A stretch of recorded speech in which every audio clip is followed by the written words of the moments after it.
درود دوستان، امیدوارم حالتون خوب باشه. امروز 22 دسامبر 2024 تقریبا در آستانه کریسمس هستیم. داریم به تعطیلات آخر سال نزدیک میشیم. این هفته آخر بازارهای مالی هست، بعدش دیگه میریم تو تعطیلات آخر سال و بعد از اون ژانویه حالا ببینیم بعد از تعطیلات چی میشه. یه تحلیلی روی این هفته پیش رو داشته باشیم. به نظر میرسه که تعطیلات امسال تعطیلات ویژه‌ای هست، میتونه موقعیت‌های خیلی خوب و هیجان انگیزی توی کریسمس توی مارکت به ویژه مارکت کریپتو باشه. موقعیت‌های خوبی فکر می‌کنم به دست بیاد.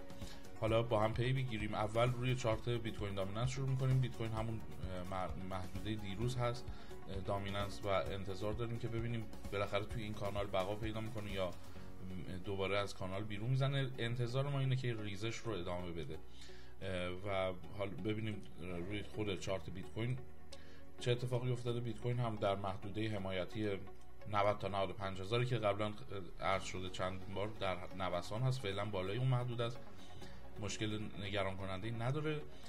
ولی توی تایم کوتاه مثلا تایم دیلی که بررسی میکنیم، چنانچه بیت کوین بتونه یه اصلاحی به همین سمت 38% بزنه، یه اصلاح روی پایینی بده که عرض کردم همیشه این اگر اتفاق بیفته با سرعت خواهد بود، مثل همین با حرکات شادو خواهد بود که میاد یه شادویی میزنه و برمیگرده.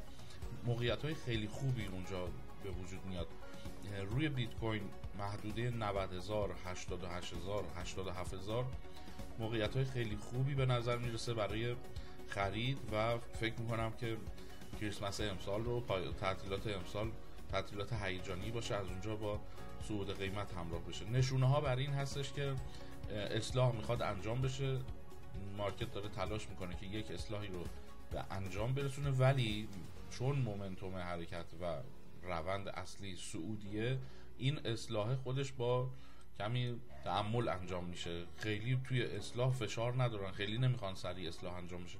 برای همین خدمتتون عرض میکنم شاید یه جایی زورشون برسه به یه محدوده‌ای برسونن، با یه شادوی بلند فقط اصلاحشون رو بزنن و بعدش به حرکت صعودی ادامه بده.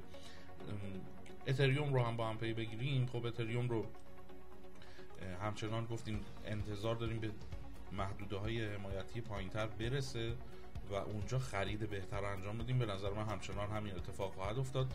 در کوتاه مدت هم که ببینیم روی دیلی هم همینطوره، یواش یواش داریم میبینیم که از شتاب اصلاح کم میشه.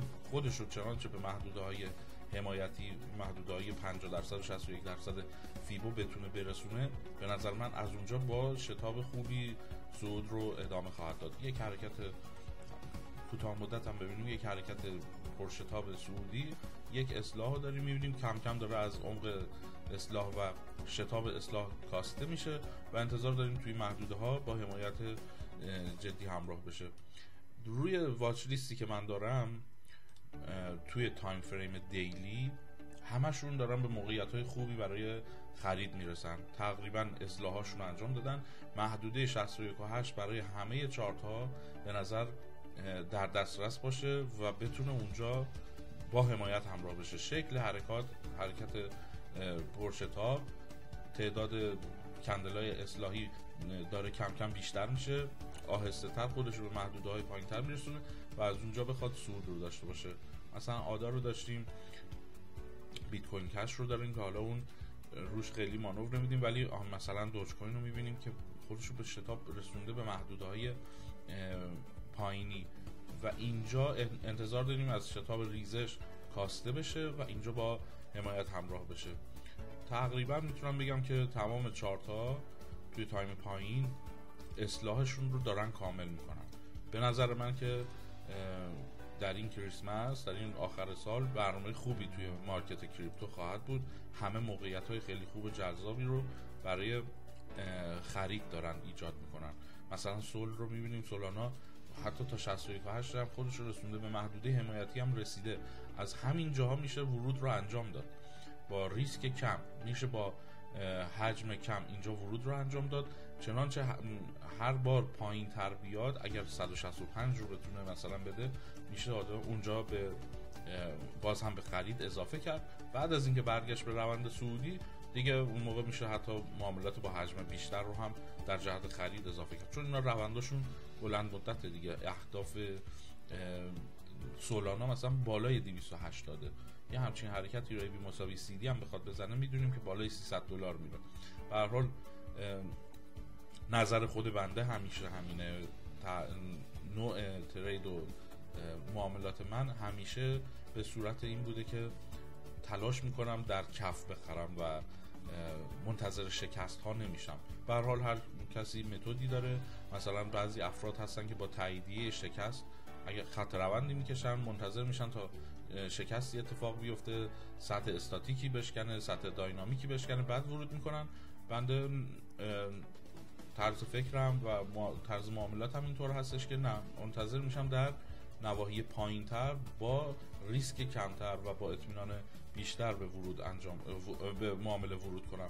مثلا یک حرکت رو داریم، یک لگ حرکتی داریم، اصلاحش خب به هر حال 61.8 یا 78% بسیار موقعیت‌های خوبی برای ورود به معامله هستن. اونجا میشه آدم با ریسک کم، با حجم کم بازار رو محک بزنه. چنانچه دیدیم که صعود اتفاق افتادنی است، میتونه به ادامه حرکت قبلیش ادامه بده، میشه کم کم به حجم معاملات اضافه کرد. این نظر شخصی بنده، طرز معاملات بنده و توصیه من هست. ریپل رو داریم. ریپل بسیار جالب در چند حرکت همپوشان خودش رو بالای محدوده حمایتی 50% و 61.8 میرسونه. میبینید که این حرکات اصلاحی با شادو اتفاق میفته، چنانچه بخواد به محدوده 61.8 برسه با یک شادو میرسه به اونجا و از اونجا میبینیم که جهش رو خواهد داشت. چند بار این کار رو کرده، نتونسته حرکت رو ادامه بده. انتظار داریم که دفعه آخر یک شادو بزنه و بره دیگه برای مراحل بالا، قیمت‌های بالا. به هر حال در کوتاه مدت داره موقعیت‌های جذابی توی بازار دیده میشه.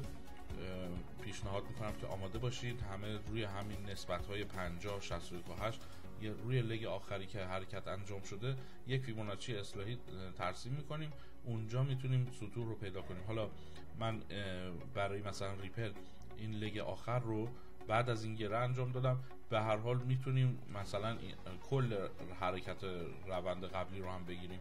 اونجا هم میبینیم که روی 38% داره واکنش‌های جدی نشون میده، چنانچه این بار اگر بخواد دوباره به این محدوده بیاد یا حتی از این رد بشه، باز هم با شادو میتونه بیاد از اینجا و با حمایت شدید همراه بشه و صعود کنه. به هر حال مارکت سعودی است، میدونیم انگیزش رو هم داره، نرخ بهره کاهش پیدا کرده، میدونیم که جریاناتی که برای ورود به بازار کریپتو مخصوصا به بیت کوین داره اتفاق میفته از همه طرف داره ساپورت میشه، کسی مانعش نیست. حالا این صحبتایی هم که انجام شد که دیروز اشاره کردم، صحبتایی که پاول انجام داده بود، بازار هدفش بازار دیگری است، بازار سهام امریکاست. اون بازار میتونه به عنوان رقیب جدی برای این مارکت در نظر گرفته بشه، ولی با توجه به اینکه به تعطیلات آخر سال داریم میریم، این مارکت 24 ساعته است، ولی مارکت های دیگه همه تعطیلن.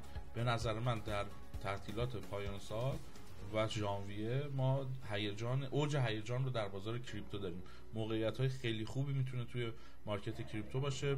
آلت کوین ها، حالا میم کوین ها حتی میتونن با حمایت خوب همراه بشن. آمادگی باید داشته باشیم در همین هفته، به نظر من تا آخر هفته هم، یعنی تا جمعه هم شاید طول نکشه که بتونیم نقاط ورود خوب و مناسب پیدا کنیم. هر ریزشی توی مارکت کریپتو عقیده بنده خرید داره. حالا اگر افرادی هستن که میخوان مطمئن‌تر ورود بکنن، با ریزش‌هایی به سطح پایین با حجم کم ورود بکنن، بعد از اینکه یک سطحی شکسته شد و خط روندی شکسته شد، به حجم خریدتون اضافه کنید و برای اهداف بالا که اهداف هفتگی هست برنامه‌ریزی داشته باشیم. به هر حال به عنوان مثال همه اینا توی مسیر حرکتیشون هستن. اهداف مثلا ریپل رو $3.5 به بالاست، اهداف بیت کوین $130,000 به بالاست و برای همه این مارکت ها اهدافشون رو داده شده و باز هم توی تحلیل‌های بعدی خدمتتون ارائه میشه.